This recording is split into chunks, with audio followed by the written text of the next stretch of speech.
Thank you so much for being here tonight. We will get started to make sure you don't spend your whole evening with us. We have more people piling in. Nonprofit events are wild. I know some of you work in the nonprofit space in the room. We have 37 RSVPs tonight, so we could get 5 people or 100 people. I don't know. So we are so thankful for you to be here. My name is Robin. I'm the executive director at Simba. I've been in this role since December. We are thrilled to be able to provide this event today as part of our contract with L&I as an outreach partner.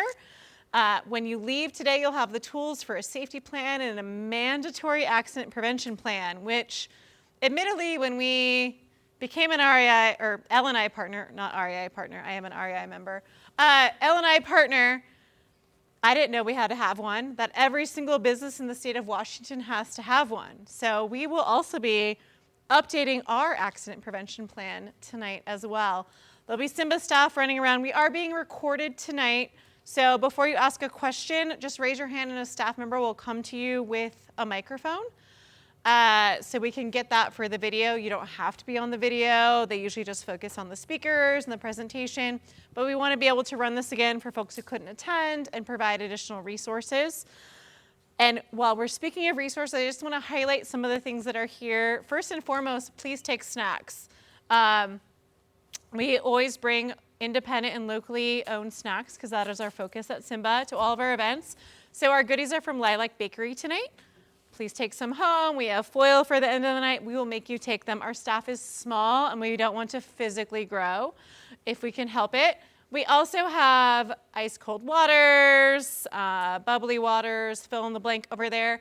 We have a table full of materials. Some of them are Simba materials, stickers, signs, handouts. We also have a bunch of L&I materials. Take as many as you want. We have more of them. We have all kinds of resources. Some things I want to highlight. There are some binder clipped materials. These are your 3 required mandatory current L&I posters that every business owner has to have in the state of Washington, regardless of how many employees you have. So if you need new ones, take some, take several. They need to be prominently displayed at your business. We have so many in our office and L&I will give us more and more, so take those. The other things that are really relevant, the little pink sheet looks like this on one side and this on the other side, is how you get support from Simba. Most of the people in the room have met with us at one time or another for any number of things. We can help you with anything from setting up your LLC, working on an employee handbook, helping you with marketing, grant applications, fill in the blank, all for free. There's a QR code for a tiny little intake form. We will get back to you within 2 business days to get you scheduled with the appropriate staff member. Again, at no charge. You can have more than one meeting with us. You can see us again and again.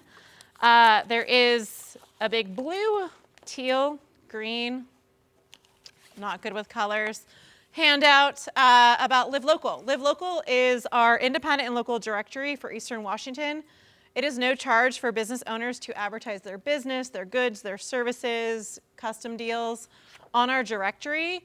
The only catch is you have to sign up for our newsletter. It comes out once a month. So create a folder, never read it, I don't care. Just as long as you're on the newsletter. Again, we have 1,300 businesses on there and growing. Everything from my favorite business, a witchy life coach. Don't know exactly what that is, but I'm interested to learn more. To restaurants, to bakeries, to chiropractors, accountants, fill in the blank, keeping your dollars in our community. There is a clipboard to sign up for our newsletter. If you aren't on Live Local, you're not ready to start your business, you want some resources.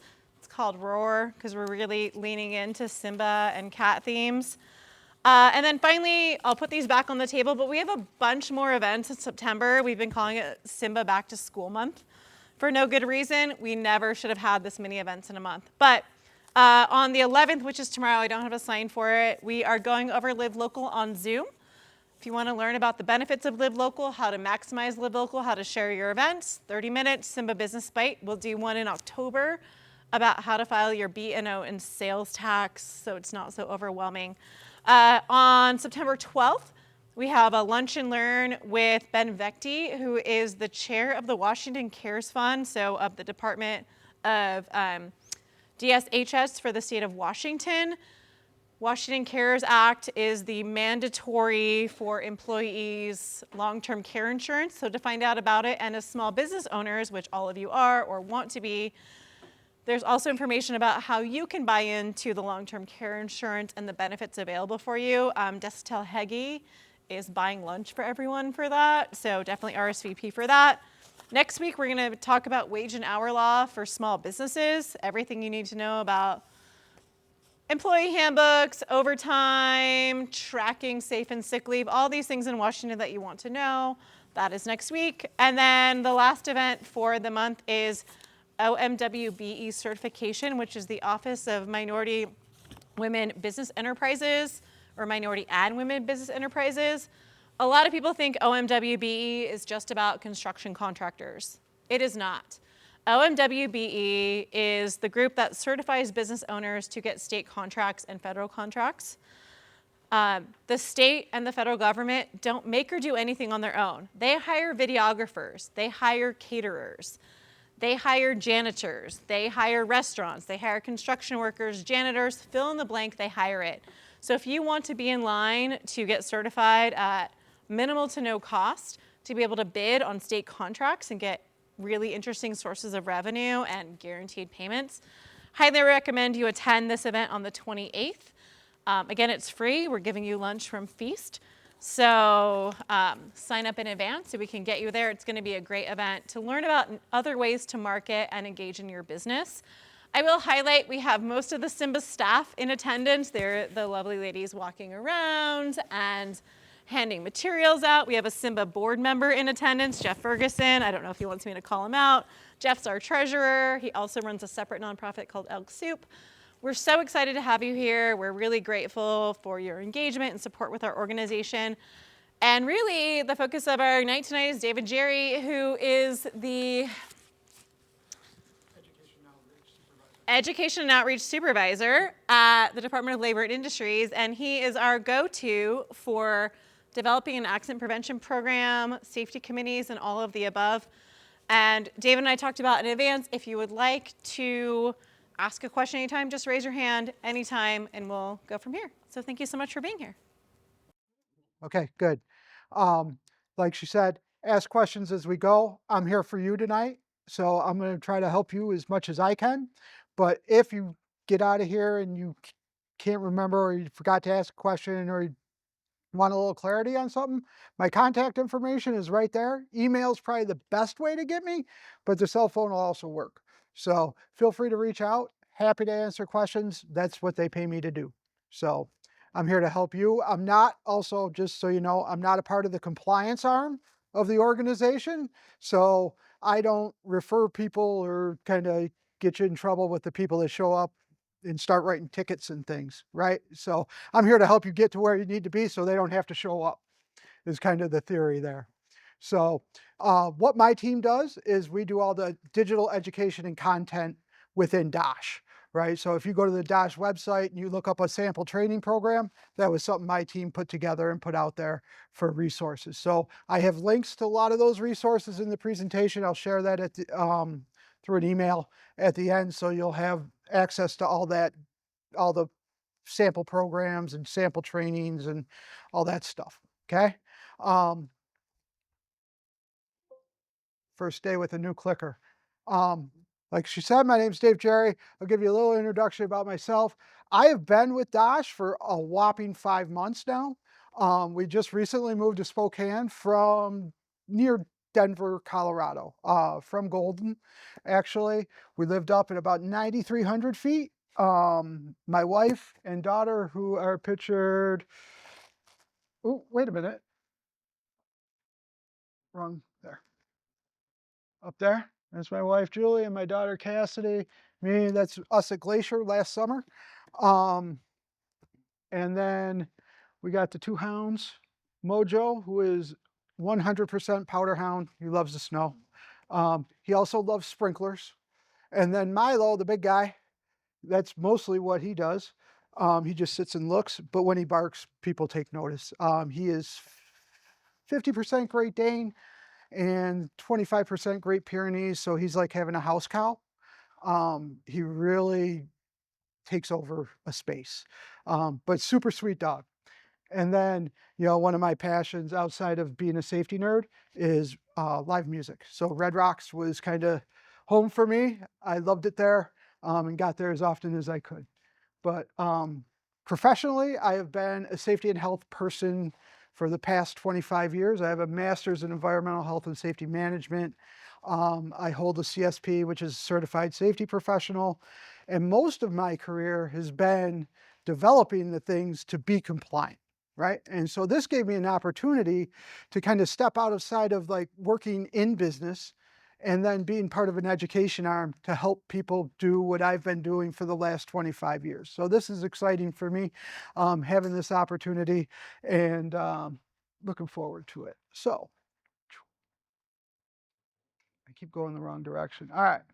So to help me kind of phase this as we go, it'd be super helpful if we can kind of go around the room, give me your name, and then just really quickly, like, what industry are you in? Is it food and beverage? Is it manufacturing, warehouse? Just so I know I'm talking apples to apples kind of thing and making it as pertinent to you all as I can.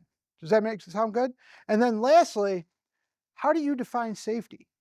And there's no right or wrong. I'm just kind of curious to like hear what your opinions are on what safety is and how you define it. Jenny Slagle. I own Indigenous Eats restaurant here in Spokane, and I think safety is making a plan that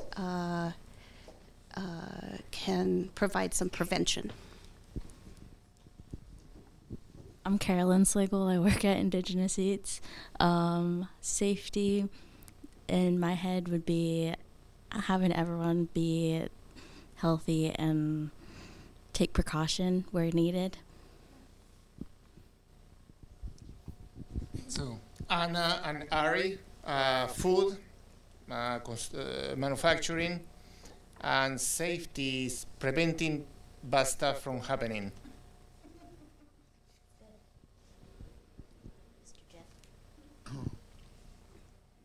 My name is Jeff Ferguson. I'm in video and photography production and nonprofit work. And I define safety as just making a good, safe workplace where no one gets hurt or harmed.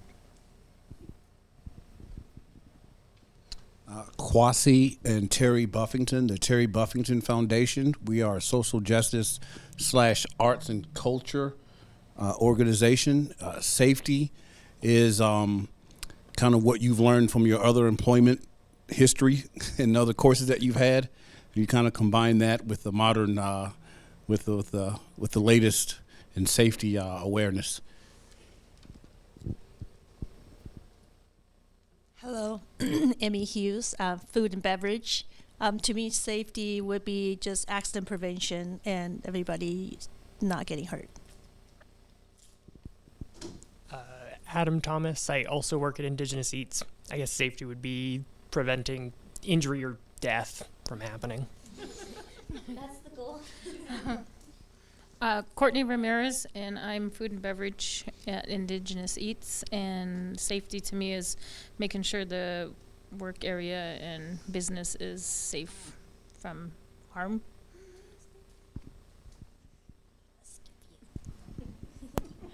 Hi, Anya Johnson. I'm in libraries, and I would define safety as identifying, preparing for known risks, and making sure my team feels comfortable and has identified their tools for navigating those.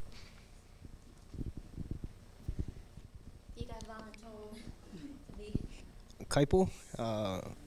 My industry is construction. I define safety upon your comfortability level. Construction, did you say? I'm Concepta. I'm in healthcare. Safety is being free from harm, feeling protected in workplaces. Thank you. All right. Sweet. Oh, do you want to? Sorry. Gerardo Garnica. I'm in food and beverage.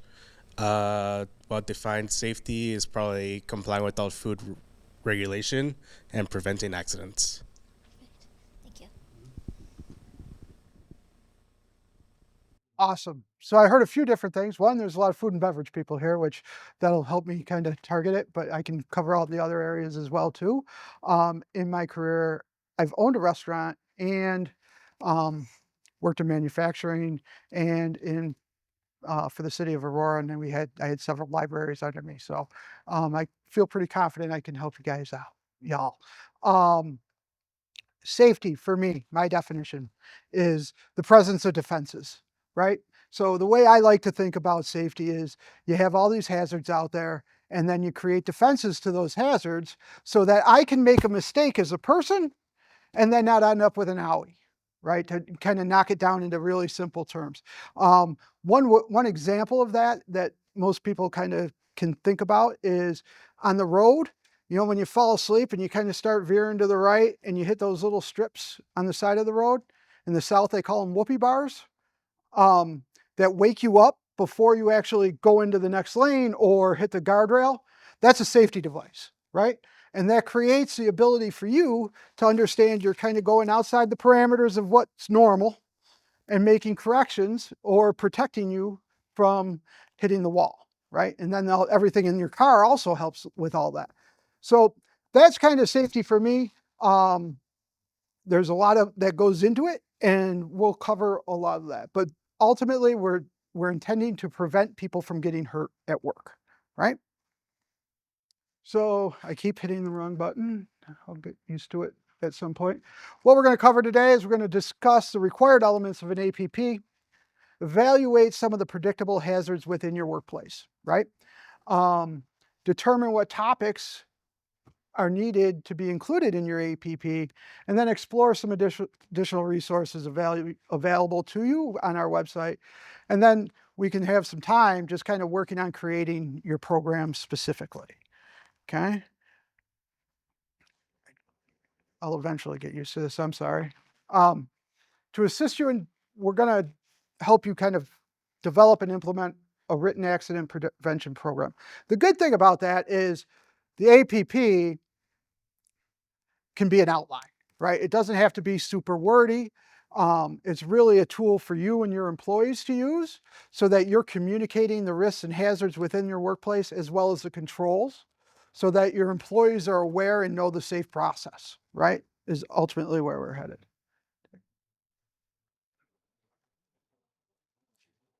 Dang it.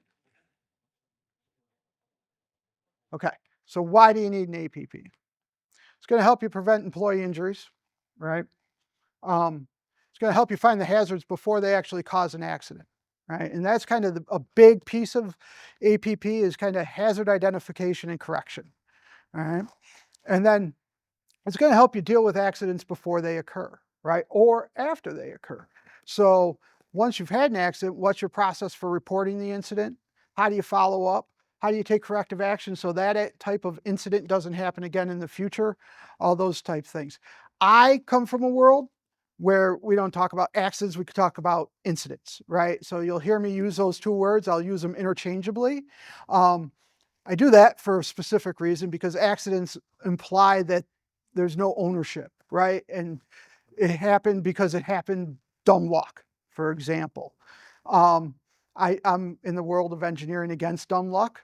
So we try to not talk about it as an excuse. It's more, what can we do to prevent it from happening in the future, right? So these are opportunities to learn and grow, okay? There are 100,000 of them in 2022 that caused somebody to go get medical treatment beyond first aid in the state of Washington, right? That's a lot, right? That many people came home less well than they went to work due to an injury or illness on the job. Okay, this is the one that's even more troubling for me. If you look at the numbers, 80, 61, 74, 64, those are a number of fatalities per year within the state. And while if I compare that to other states, it looks really good, right?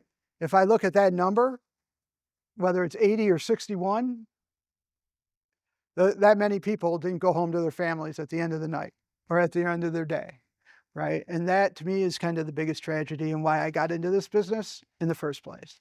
I want to make sure everybody goes home to their family. Nobody should have to cost their life to earn a living to provide for their families or themselves. And then this is an eye chart, but what it tells you is, your different groups, different industries, and where the fatalities are coming from. So here, construction, right? You can kind of see the big four: falls, motor vehicle, homicide, suicide's in there probably somewhere. SB is struck by. AP is accidental poisoning, right? Some pretty significant ways. Construction, most hazardous industry out there because of what they do, right? And it's constantly dynamic. The big thing we look for are the fatal four, but falls and struck bys, contact with is another one, and electrocution, right? All significant hazards within the construction environment, and a constantly changing and very, very, very dynamic workplace, right? Every new person I got on one of my construction sites, I started with this: always look up, right? Because stuff will fall, and you got to be careful of that as well as people, but also always pay attention to your surroundings and what's going on. And if something doesn't look right, hit the stop button, right? Transportation, warehousing, again, motor vehicles, right? Pretty much single most dangerous thing any of us do any day is get behind the wheel of a car and drive. And you can see all those different hazard types and hazards, but that's where the fatalities are coming from in 2022, that number, 80. Okay, why do we do this? One reason is it costs money, right? And we're trying to be efficient businesses and all those things. And so if you have fewer claims, your workers' comp insurance is going to be much cheaper than if you have many claims. Pretty simple math, works just like your car insurance does. If you're more likely to be in a car accident, your car insurance is going to be higher, or if you've experienced more accidents or tickets or demonstrating that, you're going to pay more. Same thing with workers' comp, right? They look at the number of claims, and then that gets compared against an average for the industry, and then they assign the rates based on that, right? I say the more important reason we do it is we want our employees to stay whole and healthy, and it's the right dang thing to do. And that's kind of where I come from, right? When I got into this business, I had to come to my conscience of how am I going to sleep at night? And that's how, right? Well, I'm going to make sure the companies I work for and the things I do, we're going to do it right so no one does get hurt, and we make sure everybody goes home. Okay. All right. So why have it? One, it's required by the law. It's also our #1 most cited standard that we have. So usually if a compliance person shows up, they're going to ask, can I see your APP? And sometimes people go, well, what? Right? And that's why we're trying to get out in front of folks and really preach about this, because there aren't many states that have a requirement for an accident prevention plan. They'll have requirements to follow the hazard communication standard or the lockout tagout standard or the emergency egress standard, but they won't say, what are the lists of hazards that you deal with? And then how do you protect people from them? And I think that's a really great thing, because when I look at, like, my career has mostly been in Fortune 200 companies, and management systems and all that kind of stuff are like ISO compliance are things that we focus on. But those consensus standards, for lack of a better term, all start with understanding the hazards you have, management commitment and support, employee engagement. All the things I'm going to talk about as a part of your APP are what leading industries are doing to make sure that their people are staying safe and engaging their workforces to get there, right? And they're all tools that you have in your toolbox to be able to do that. It's covered under the safety and health core rules. There's also a construction specific APP part, and then there's a lot of other standards that align with the APP in those other organizations. So what is it? It's an action. It's a plan of action to involve your workers and management in workplace safety and health. Identify and control your hazards, handle emergencies, give new employees job safety orientation, right? And provide for personal protective equipment as needed, right? It's not work safe, right? You saw my daughter, Cassie. I also have 2 stepsons, and one of them was learning to drive shortly after my wife and I met. And so there's a big age gap between Cassidy and her older brothers. But what's funny is, as Cameron would leave the house to go, it wasn't see you later, drive safe. It was see you later, don't speed, or don't do this, right? You can't just say be safe, because as we went around the room, what's safety mean? We each had a slightly different definition of what that meant. And when you give that many people that many different definitions, specifics kind of help get people to where they need to be. So wear safety glasses, wear your hearing protection, don't stick your finger in a machine that's running, those kinds of things, right? Or lock it out, tag it out before you try to breach a guard, right? So that's important, is that level of detail helps people get to what safe is and what's supported by the organization to get to safe, right? So it's really important that the words you choose and the actions you take align so that people are understanding what they need to do in order to be safe, because it's easy for folks to get that production mindset, which we all want, right? Production is great, but sometimes people put themselves at risk for the sake of production that they don't necessarily have to. And that's something you want to make sure you're talking safety just as much as you are the production, because that's going to help guide their behaviors and help them navigate that system. Okay. So what's required of all employers? It's got to be outlined in writing. It doesn't have to be super paragraph like a book, but it's got to be in writing. It's got to be outlined. It's got to be specific to the workplace. That's the key, right? The words are nice, but making it specific to your workplace and your employees and your hazards is what's really going to drive the performance. What our folks see a lot is they'll go to a job site or a company and they'll ask to see the APP and they'll pull it out, and it'll be the draft APP that we have on or the template that we have on the website, but where it says insert company name here, it still says insert company name here, and those type things, right? So it's taking that and putting it in a folder isn't going to get you where you need to be, and it's also not going to meet the regulatory requirements, right? It must include safety orientation and training. And I would tell you that if you do it right, this document becomes your safety orientation and training, right? You have all the things identified, the hazard, the control, and the process. That's what training is, right? So when you get a new employee, you sit them down and you go through it all with them. Must include safety committee or safety meetings. And whether it's committee or meetings depends on the location. If it has more than 10 employees, so 11 or more, it's a safety committee, and then less than 11, which would be 10 or less, you can do a safety meeting and have a topic and have that monthly, right?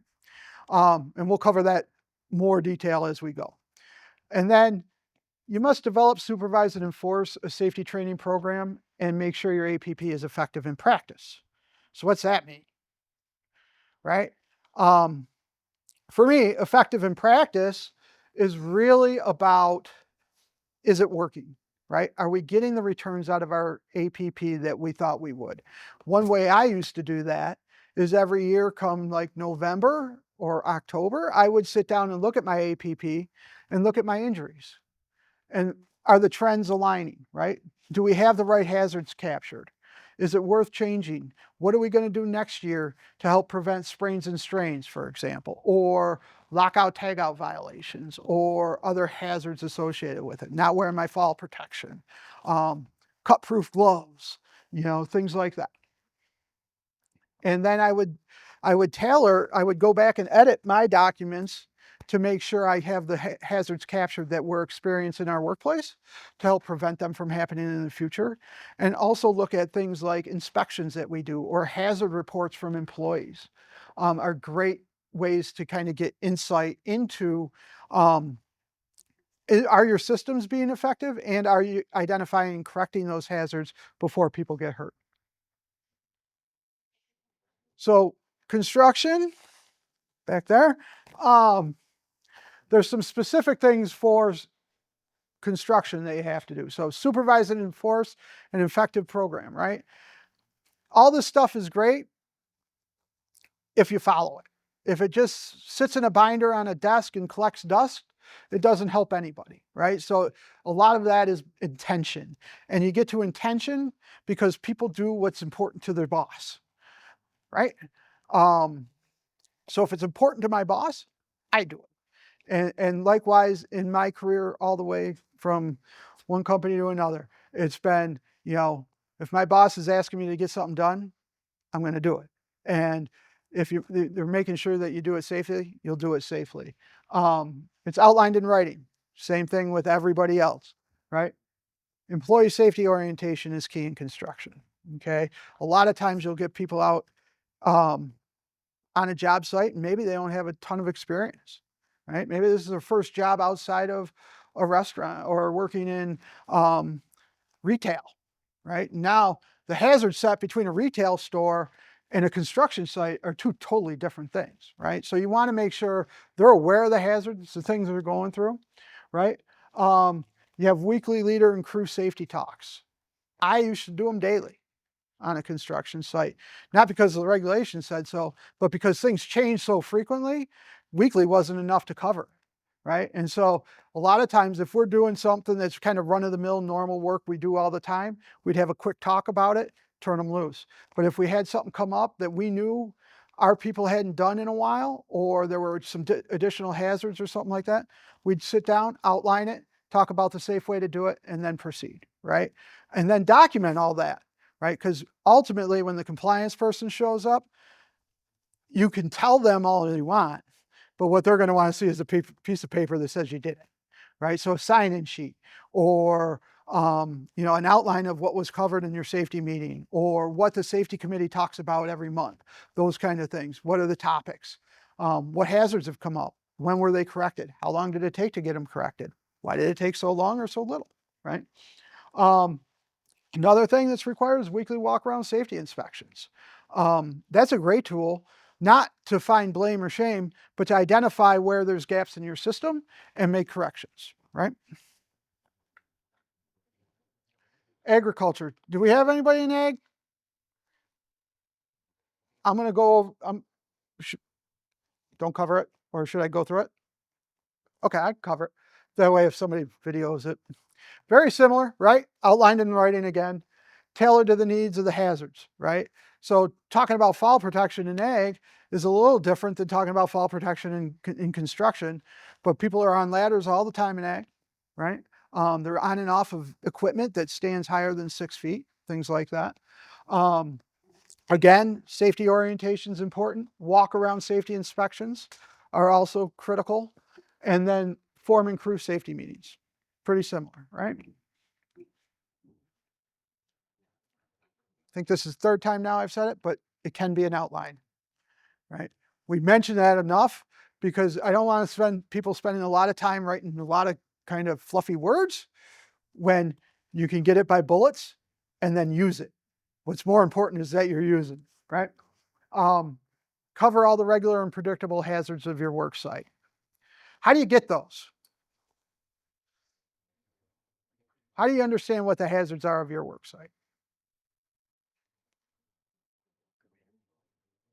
Walk around and look, right? Great. What else? I heard something back here. Okay. And just observing the work.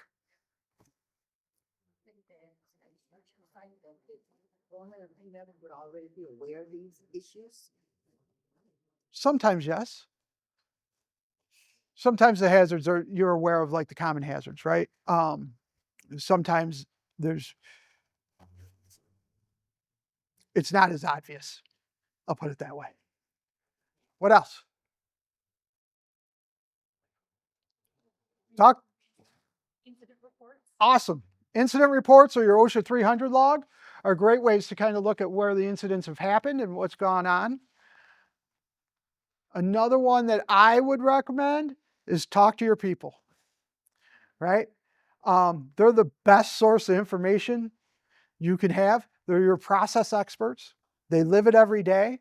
And they know where the ouch points are, the traps are, right? And sometimes what happens is we get a little complacent, but go ahead. Oh, I said, talk to your people. Yep. The people doing the work. They know in a lot of cases. So that's important, right? And then there's other things too, like industry groups. Oftentimes they'll have like a set of hazards for construction or for manufacturing or agriculture, right? There's some really known things. It's the trick and the devil is in the details of kind of driving down into what you specifically do and then what are your safe procedures. Some employers need a more complex APP than others based on the hazards that you work with and the chemicals that you work with and all those things. So it can vary from employer to employer. Mostly administrative work isn't going to drive a lot of, really intensive safety programs. Whereas, a machine shop or a chemical manufacturer or a construction company is going to have very specific things that they need to do to make sure that their people are staying safe and that you're staying compliant, right? It can't just be a paper program is kind of the biggest single takeaway of today. It has to be effective in what happens on the floor. The paper is how you prove you're doing it, but it also needs to be a living program, right? I kind of mentioned the dust on the shelf thing. It's more important that it's used than it looks pretty, right? Don't have it be something you're doing to make us happy, okay? Because that's not helping you, right? You don't get any value out of that. Where you get the value is in safe employees and employee retention. And I used to tell this story a lot, but Golden Gate Bridge, drawing a blank on the year. But when that was built, there was a safety incentive or invention that they used. Does anyone know what it was? Yeah, fall protection. It was one of the first industrial job sites to utilize fall protection, right? At the time, they used to budget 1 fatality per $1 million project, is what they said. So for every $1 million we're going to spend on this job, we're going to have somebody die. That's gruesome, isn't it? Especially nowadays. But so at the time, it was a $32 million project. They had, I believe it was 11 fatalities on that job, right? They had 19 people fall into the nets and live. There's your 30 million, right? But those 19 people walked away, right? We created a defense. They also used hard hats. They did some really cool stuff and some really unique things, like they had some kind of hangover cocktail that was supposed to help people on the job if they had too much to drink the night before. Some really kind of goofy things, but the gloves, hard hats, and the fall protection were the kind of keys. And they had one big fatal incident where a derrick collapsed, which was at the end of the project. Had that not happened, they probably would have been way below budget, more than that. The job was done ahead of schedule and from a dollar standpoint, well below budget, right? So one of the things that I take away from that is if you create a safe place to work, people are happier to be working. They work harder. They're more focused on the work that they're doing so that they can, because they're not so focused on worrying about their safety, right? It's safe ahead of time so that they can then focus on the things that they're doing. And that makes them more efficient and everybody makes more money. Okay. Needs to be tailored to the work site, needs to address all the actual conditions and hazards, right? And it must include the work of all employees, right? So when we start talking about how you're going to create your own APP, where I start is the work site, and then what are the hazards? Go ahead. So I have a question, and maybe you're going to cover it in a little bit, but so we're administrative, right? Think pretty low stakes generally, although I was worried about suicide in educational spaces and murder. So we'll talk about that later. But what is the difference between the workplace hazards within our specific workplace versus within the greater like office space, for example, where we rent space? Does our APP have to cover things that are kind of beyond our control that are in charge of our landlord? So for instance, the sprinkler system.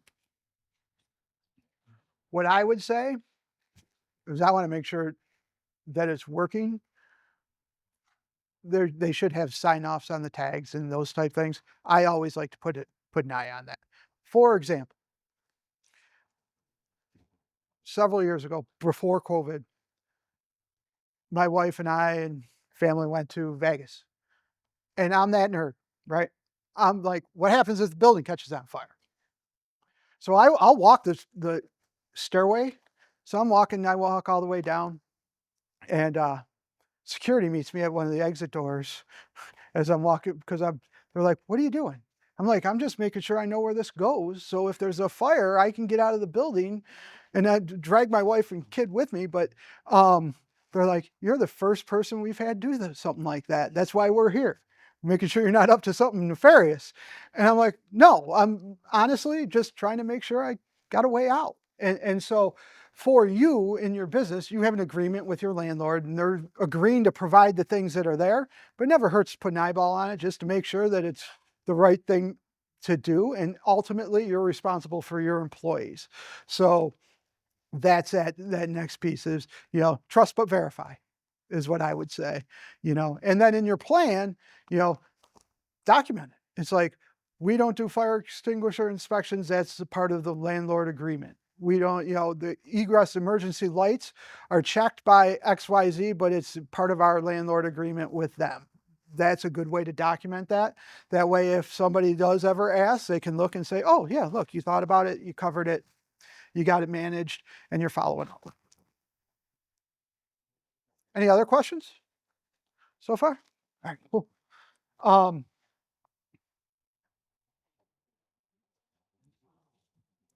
Like I said earlier, just watch out for the generic stuff.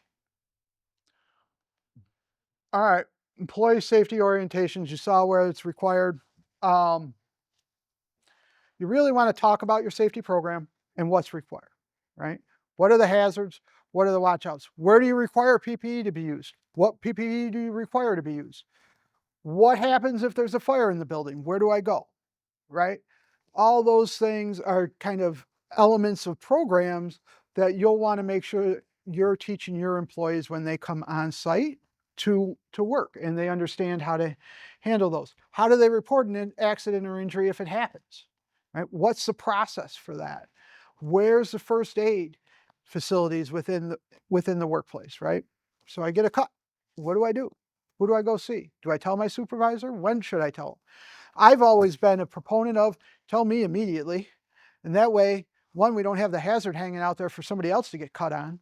But two, we can make sure you're getting the medical care that you need so that it doesn't infect or get worse or exacerbate in some way, shape, or form. All right?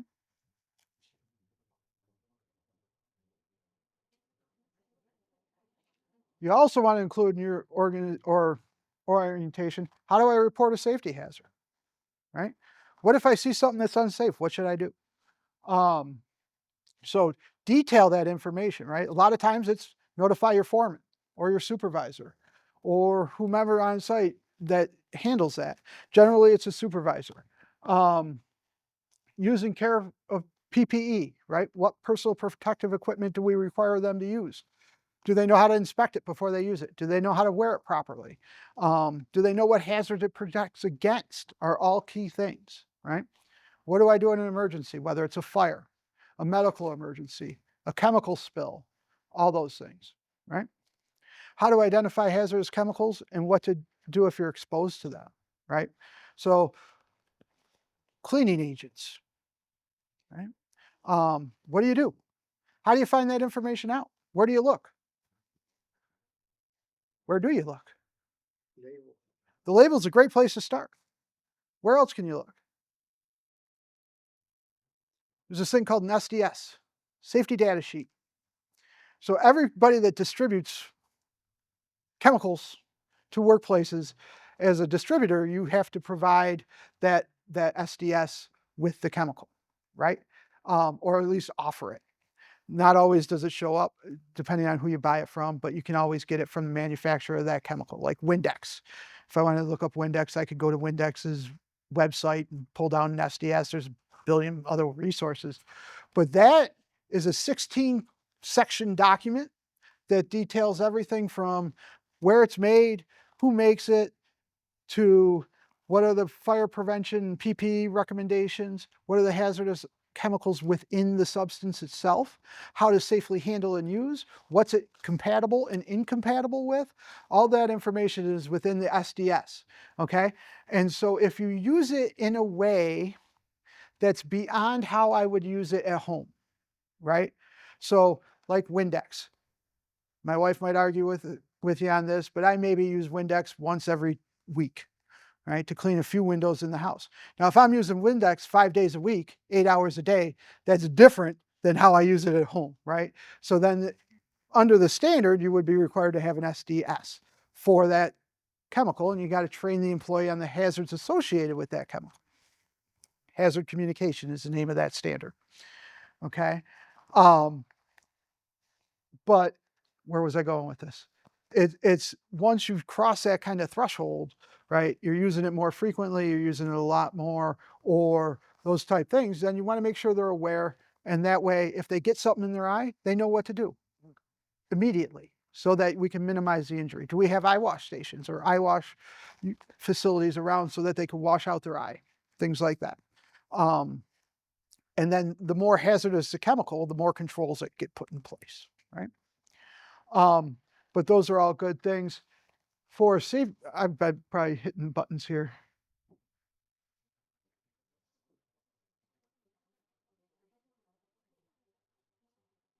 That's where we were. Use and care of PPE, that's important, right? How do I store it? One of the things I've seen a lot, especially with respirators, is somebody will wear a respirator working in a dusty environment, then they take it off and they leave it on the table and they go home for the night. And then, you know, there's people welding and grinding and spray painting and everything else. And then they come in the morning and they pick it up off the table and they stick it back on their face. And everything that's been in the air all day is inside their mask already, right? So how do you store it? What's the right procedure, right? I always told people when I trained them on respiratory protection, go home, get one of them plastic Ziploc things. I always gave them one anyway, but the little disposable stuff you use for leftovers, right? The plastic containers, those are great. Throw the respirator in there, put the cover on it. It's solid so it doesn't get smashed. It protects it from dust and dirt in the workplace. And then when they need to go use it again, it works. The other thing is with your cartridges on a lot of respirators is as soon as you put them in use, they're constantly working, right? So if you're exposed to a hazard, they're constantly still cleaning the air and there's a chemical reaction that goes on inside those in some cases. So you can lengthen the service life of your filters by putting them outside or in a clean environment and securing it so it's not exposed to the chemicals in the workplace, right? What do you do in an emergency, right? That is critical. I mean, my daughter just went back to school. They're covering all kinds of emergencies with them right now. And that's a great thing, right? Because it's important to understand what you need to do before kind of the excrement hits the air conditioner, so to speak, right? Because that's not the time to be figuring it out. And that's what's really important is you can actually practice and rehearse those things so that when it does happen, you have the right, they know what to do, or they at least have an idea and they can process it. So those are all important things that they need to be able to do. And then lastly, how to identify chemicals and what's the exposure to them. And we can, that's a whole big program, but critical. All right, safety committees. Some keys here. If you have more than 11 or more than 10, 11 or more people, you have to have a safety committee. You need to have at least as many elected employees as management selected members, right? Should be an elected chairperson, okay? Committee determines meeting schedules, right? Keep meeting minutes in attendance, right? Because that's when the inspector shows up. He's going to want to see that, or she. And then cover specific topics, right? And some of those specific topics might be, what are the hazards? Did we have any injuries or incidents? What are the corrective actions? How do we prevent those? Where do we need more training? Those are all kind of topics that you can cover in your safety committee that are beneficial not only to the company, but the employees, right? And then the little highlighted part talks about the 11 again. Should owners or managers be a part of this committee, or is it employee ran? They can be. Yep. And I think it's good that they are. I personally, some of the best safety committees that I ever had, we're running out of time. Some of the base safety committees I ever had were led by the leaders of the organization on the site, because people do what's important to their boss. And their bosses demonstrated that they're willing to take time out of their day to sit and talk about safety with their people and make improvements. And that rang true for the organization. So I think it's a great thing. What you want to watch out for is that you don't get kind of that groupthink mentality, right? Make sure people understand it's an open space to be able to share their concerns and thoughts. That's critical. And sometimes if the wrong, like say you got a very strong leader, sometimes they can influence the conversation unintentionally, and people might not bring up what they want to bring up. And that's important that you have that open dialogue. But yes, I think it's great. Yes. Is there a requirement for how many people need to be on a safety committee? There is not that I know of. I always went with a representative sample of the workplace kind of idea. So, you know, if you only got 11 people, you don't need all 11 on the safety committee, right? A few folks from different departments is usually enough. I used to try to get representation, the last site I ran was 500 employees in a 24/7 operation. So I had people from all shifts, and I had folks from different departments. So I had representation of all the different departments and the shifts, and then some leadership as well. Great question, though. Any other questions?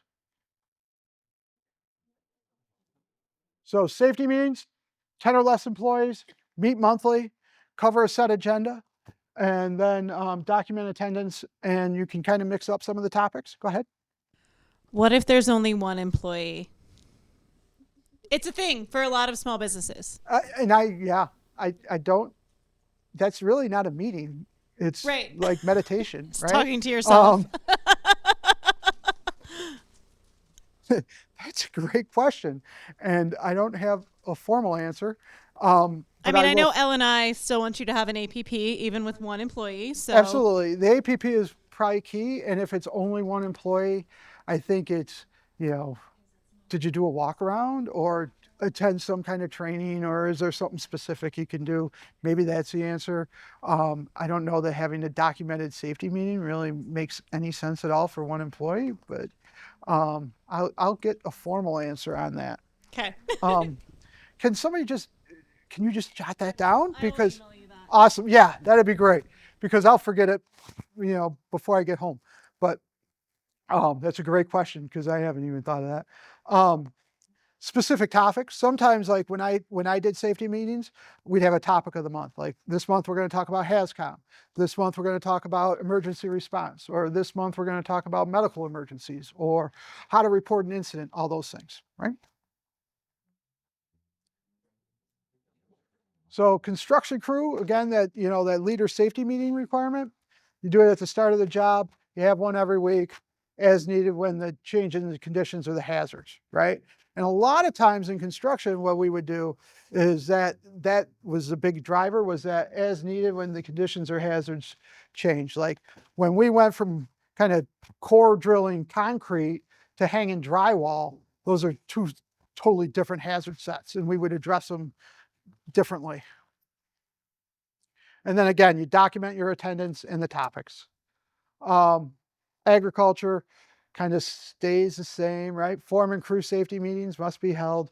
Short-term operations that last less than 1 month don't require a foreman crew safety meeting, although I would tell you those short ones are the ones that bite you a lot of times. So it doesn't hurt to do them. Nobody's going to fault you for going above and beyond, and I think it's a good thing to do, just based on my experience, right?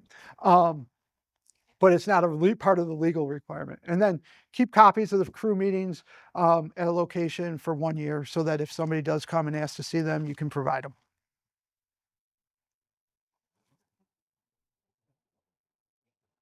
Okay, it's mad at me.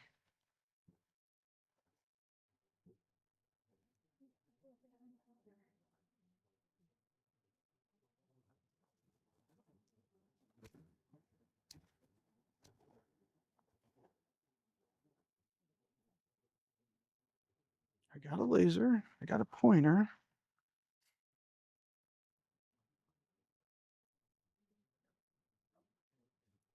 Did it advance?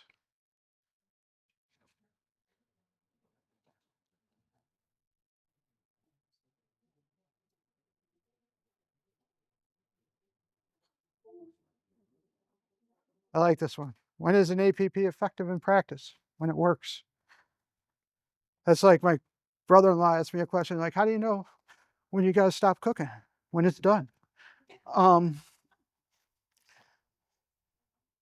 like to use it's effective in practice when it identifies the hazards that you're working with. You have controls identified for those hazards. And then you periodically stop and check and make sure that you get the right hazard set and the right controls for what you're experiencing in your workplace, right?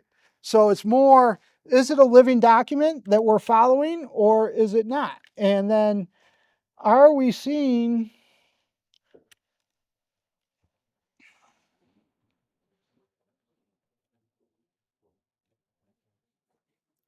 maybe this will fix it. Are we seeing the expected outcomes that we think we should be seeing, right? Kind of goes along that plan, do, check, act. Can I get your help? I'll just give you the high sign and you can tap the button. That'd be awesome. And that for me is kind of the best way, right? We come up with a plan, we're going to execute the plan, and then, we're going to check to make sure it's kind of giving us what we want. And if we're not, then we're going to learn why we're not and come up with a new plan. And then you keep repeating that iterative process, and you'll get better and better and better and better in theory, right? And that's what's important. Question? Okay. Next.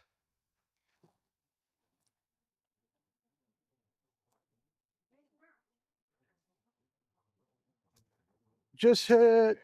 Yeah. You should be able to just use the. How's that working? Here, do this. Oh, you know what's going to happen? This is going to. If I keep it in my hand, it's going to boogie up. There you go. Now just tap that big.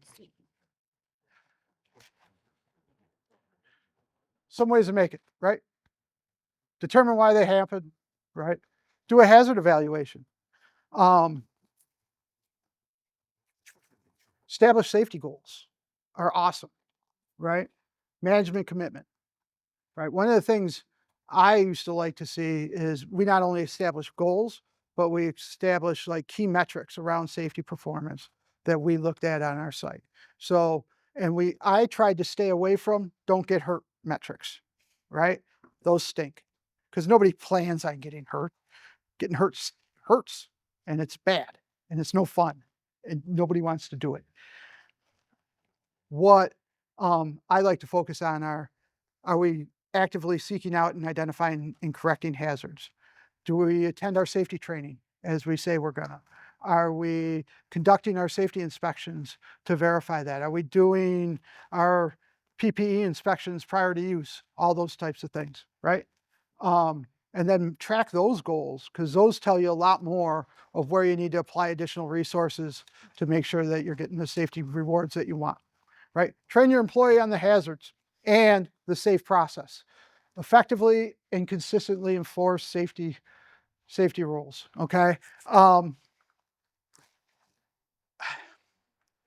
This is one that is super critical, and I always, when I talk to supervisors and managers, it's what's acceptable is what you're willing to walk by and not say anything, right? So if you walk by 3 employees not wearing their safety glasses, what's that tell those 3 employees, right? That it's not important, right? Or if I walk by without mine on and then yell at somebody for not wearing theirs, right? That's also going to tell you it's not important. So you got to kind of practice what you preach as well as make sure that you kind of live in it every day and then provide needed protective equipment to make sure it's used. Again, you know, the PPE doesn't do you any good if you're not wearing it and you're not wearing it properly. Next. All right, how do you determine where your injuries are coming from or what types of injuries you have? You can review your claims and records from your OSHA log, right? The watch out there is probably most of y'all don't have too many OSHA recordables over a course of a year, right? So it's easy to get in the whack-a-mole game, right? You're kind of chasing the random events that happen and not really focusing on the hazards. And that's why I really like to take a hazard-based approach because we know what the big hazards are in our workplace. Let's focus on those. And then we let the kind of, you know, we'll deal with the elephants in the room and then let the mice, you know, let's not worry about those until we take care of the elephants, so to speak, right? Interview employees and ask where injuries have happened or where's the next injury going to come from, right? Some of the most successes I've had when I've done safety inspections and walkarounds is a lot of times I'll ask employees, I'll be like, hey, if I had a $1,000 check to fix something that's going to make your life easier and safer, what would you spend it on? And they'll tell you, you know, or where is the next injury going to happen? What scares you the most, right? Those are questions I ask my employees because that gives me kind of insight into what they're doing in their job and it helps them kind of vocalize what some of their concerns may be rather than what's safe or not safe, right? Or that kind of thing. So you got to, you know, try different approaches to get to the answers that some of the issues that you're looking to solve. But really you can start with your logs and take like 3 years and go back and look and see, are we having a lot of sprains and strains? Are we having a lot of lacerations to hands? Right? I know that was a big one when I was in the restaurant business, people cutting themselves all the time, you know? There's things you can do to prevent that or make it better. So that's the kind of stuff you want to start to identify and put in plans to correct it. Sometimes it's just training. Other times maybe it is PPE or maybe it is a guard on a machine or something else that you can do. Next slide.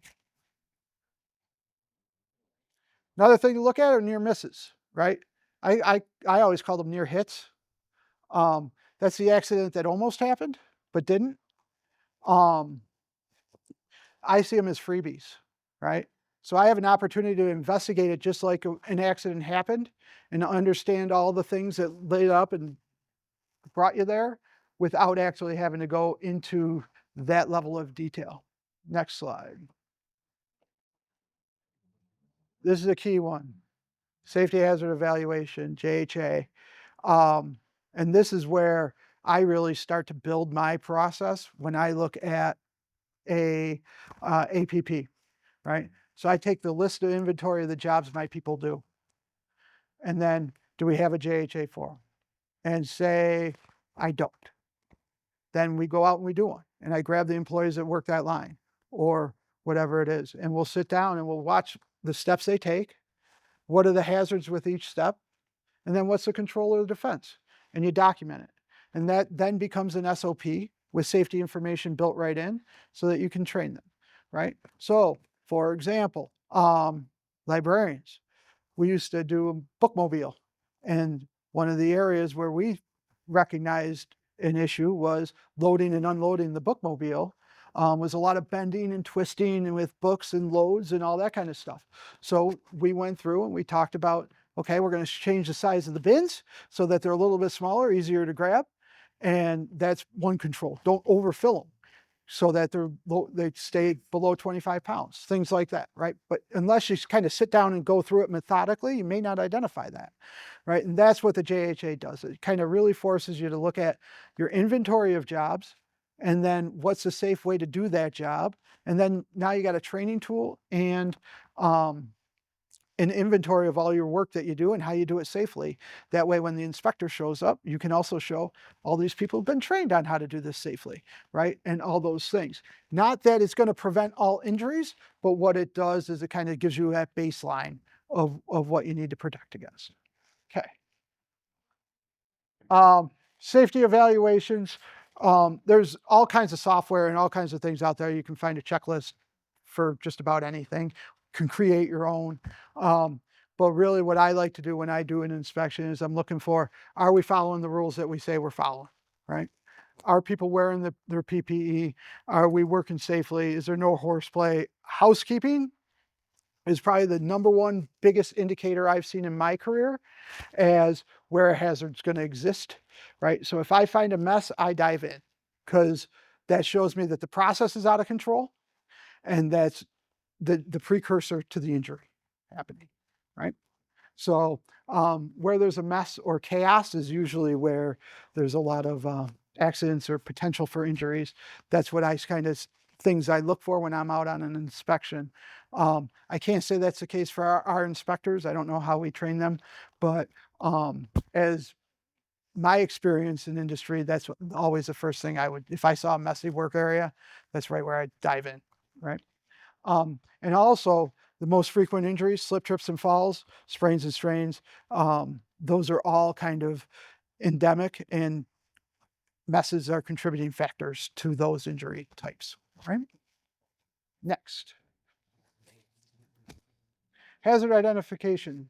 You can do it with a team, which is really great. Examine, and if you're going through an accident investigation, and you're looking for the hazards that created the accident, these are good things to look at, right? The people involved, the equipment, the environment they were in. That fourth bullet, look for fact, not fault. I can't preach that enough. If it becomes a kind of blame the employee thing and you're looking for, who to punish, you're never going to get to the truth of what caused the incident, right? And you need to drive down to that level to really get productive incident investigations. So you can either learn and improve or blame and punish. I try to focus on learning and improving. Prepare a written report and do the follow-up, right? So what are the corrective actions out of it? And then did they get done? And document that they were done, right? Those are all key. Some things you want to do. Investigate as soon as possible, right? While it's fresh on everybody's mind, while it's there and you can really get to understanding what happened. Take pictures, draw diagrams, interview the people that were involved and that witnessed it. How can you change it? Ask the employees, right? What can we do differently to make sure this doesn't happen in the future? All those things. And then that all goes into the report. And that way you kind of have the record of what happened and what you're doing to correct it. Next slide. Question. Yes.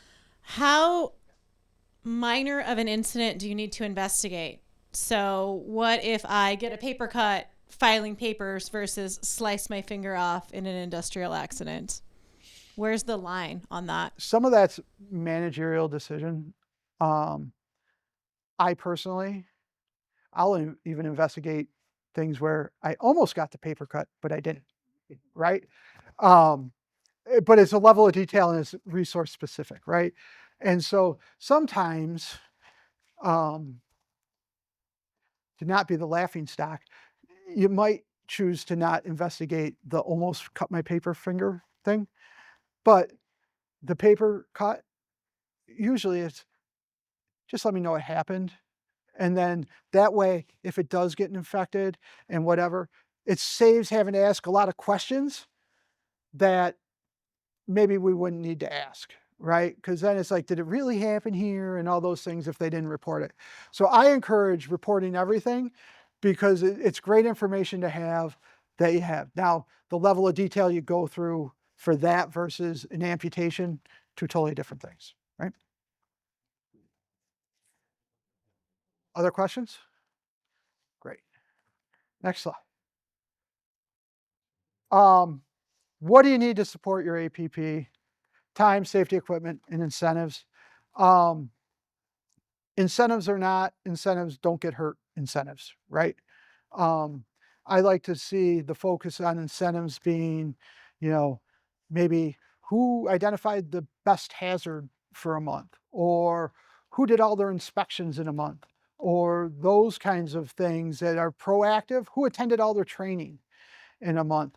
Those are the things that you can now, once you have your APP in place and you've identified the list of things that you're going to do every month and that kind of information or what trainings are required, now you can start to track that and you can come up with a percentage, right? Those are things you can look at for incentives. Like I've been on construction sites where they'll raffle off a 62-inch TV because we didn't have any injuries. But all that does is drive the injuries underground, right? People don't report them until it's so big and so bad that they can't help but have to report them, right? And so then we lost the opportunity to address it ahead of time. So I like those incentives that are inputs to your safety process, right? Safety equipment's critical, right? Guarding, even evacuation routes, training materials, all those things kind of roll up into that.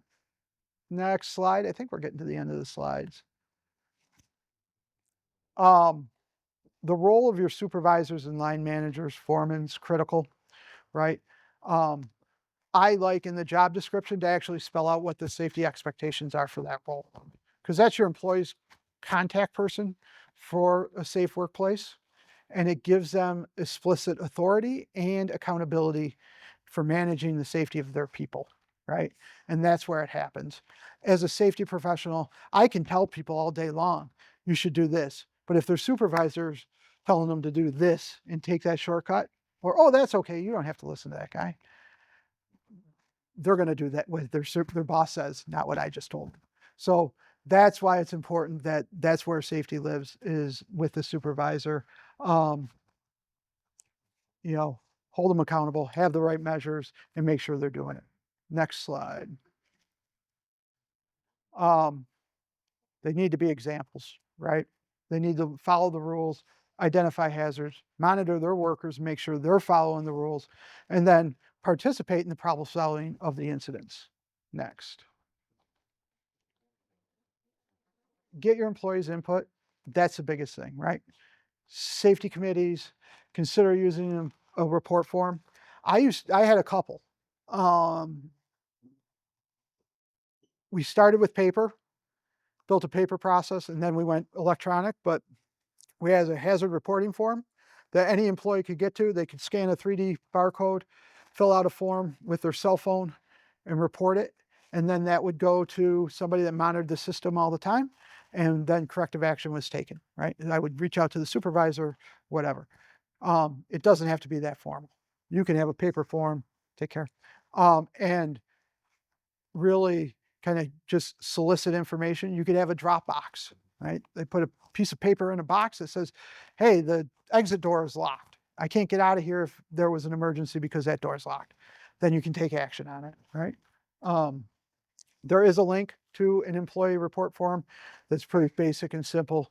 You can take that and use it. All the links in here will link you back to specific tools. Next slide. But that employee engagement is huge. We put in that hazard identification thing, and at first we didn't really put any kind of goals around it, right? We just said, tell us what you see, right? We want to know so we can fix it. We did that, and they saw that things got fixed. So then people were reporting, and we saw that, and we saw our incidents go right off the table. It was amazing. And then the engagement was huge. Training programs, if people are aware of the hazards, they know what to look for and they know what to do. And that's kind of what you want to get to in your training programs. What are the watch outs? What's the safe process? Who do I call if it's not working the way it's supposed to be working? All those types of things, right? Next slide. Your training needs to cover who? Management, employees, basic orientation, and then specific machines, processes, skills around those hazards, right? When? Do it before work. When duties or work changes, right? When deficiencies are noted. And some standards have requirements just based on time. Like every year you got to do this. For example, that would be respiratory protection, right? You got to retrain your employees every year. But some are just based on time. I used to like to do it by risk and hazard. So like lockout tagout was something we covered yearly, whether we had to or not. Same thing with hazard communication, emergency egress, those things that people don't go home from at the end of the day, we made sure we had on a very regular frequency to talk about, just to keep it front of mind. And then document it, an outline of the training that was covered, and then who was in attendance. Pretty simple. But that way you have it, put it in an employee's file or a training file. That way, if there is ever a need to prove that you did it, you got that documentation. Next.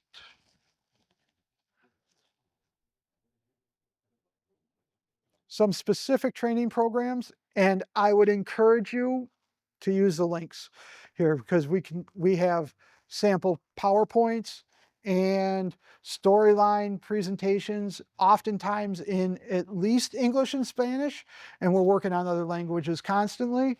The links in this document will take you directly to those and help you identify what programs you need, but also what online training programs we have, and you can make them specific to your workplace, and then just put it out there in front of your employees with a few short steps, right? Some examples of specific training programs: hazard communication, right? Chemicals I work with, what are the hazards associated with it?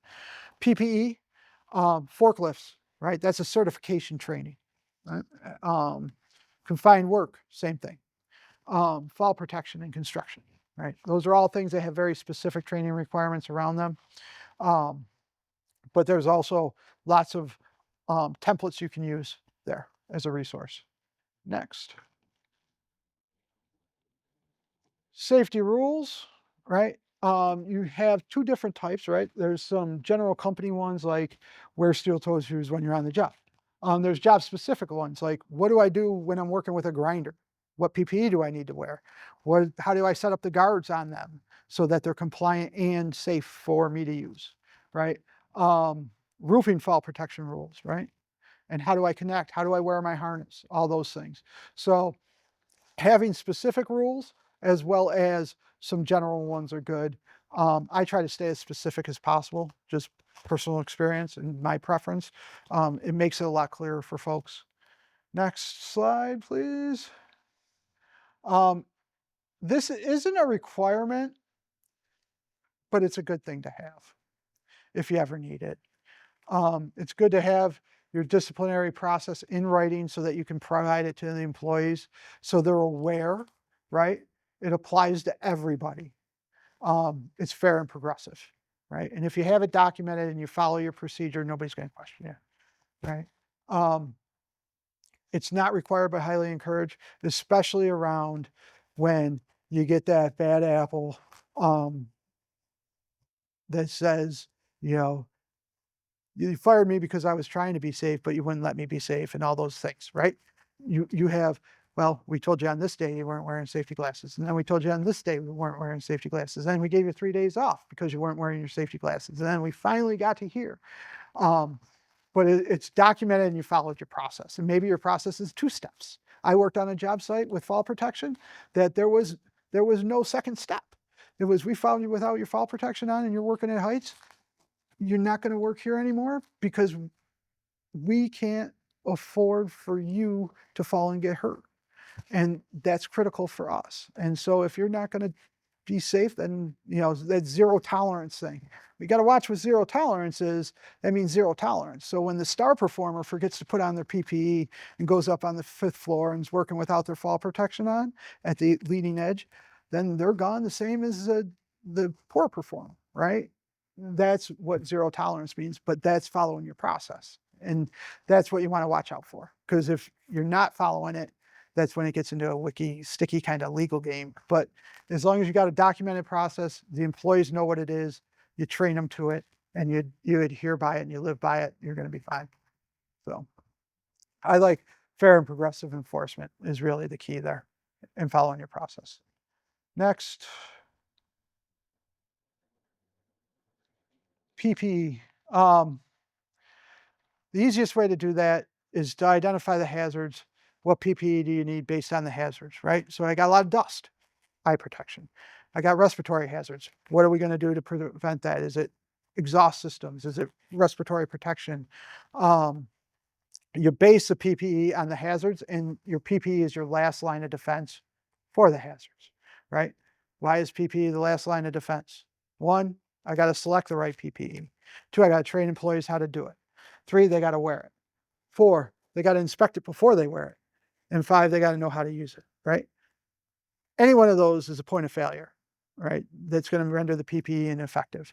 That's why I don't think of PPE necessarily as a control. It's more kind of, how do I manage those things I can't control, right? And so there's a link here to a PPE equipment guide and hazard assessment tool and checklist, which is really great because it'll walk you through what the potential hazards are and what the potential PPE is for those specific things. And so use the link. If you have any questions, give me a call. I'm happy to walk you through it. Super simple. Okay, next slide. Additional information. So the link will take you to the APP, and there's draft programs and all kinds of information there for you. Or you can always call one of our consultants in not compliance, but in consultation. And they are more than happy to come out. They're not a part of the compliance arm as well, like me. So they'll come to your workplace, do an assessment with you, walk through what you need to have in your APP, and kind of really do the hand holding and guide you through the process too. They're a great resource. In my opinion, an underutilized resource. So reach out to them. They're there. They get paid. Will they help us set up the safety committee? I'm sure they will. And if they don't, call me. I'll help you. They should. They'll at least give you what to look for and some topics to talk about. And if you work with them, they'll kind of coach you along the way. Other questions?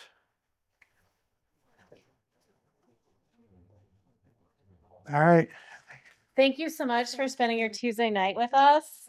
Yeah. Particularly David. I'm sorry we didn't get to write a lot of stuff down on paper, but you got the tools. So the beauty of this, we've been talking about the slides. In the next couple of weeks, we'll send you out the slides.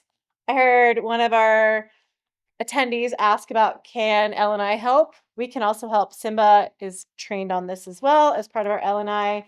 We will not write the plan for you, but we will help you implement the pieces that are missing, help you work on topics, help remind you about all these pieces that are missing as well, get you in contact with who you need. We have all of your, this is why we ask for RSVPs. We have all of your contact information to send out everything we need to you with all these live links, which we really appreciate, especially from someone who works for the government. I have a friend who works at a different government office who always says, I work for the government. I'm off at 5, but I'm home by 4:30. Obviously, we're well past that. I've heard there's some more exciting competing event happening tonight that people might be watching. I don't know what that is. Right. But please grab goodies, stickers, Simba handouts, LNI handouts, treats. We even have foil if you want to wrap it up for you to go, beverages. And we are always here as a resource for this and any other topic. And if there's other trainings you want to see, let us know and we'll figure it out whether it's LNI or something else. Yeah, and if you get enough feedback that Yeah. hey, we want to just sit down and come in and like look at this or look, Yeah. I'm happy to come back and we can do a more working session of Yes. now that they got the basics, so to speak. Now we can dive in. Review, Yep. get down to the details. Yep, I'm happy to do that. And we're happy to coordinate those things. And I'm always looking for input on like best days of the week, best time. I know we all work in different industries and have wildly different schedules. So let us know what might work. We are videotaping, as you've seen. So it takes a little while for a government agency like LNI to review to make sure it's okay. But once it's ready, we'll do a live Zoom of it with Q&A.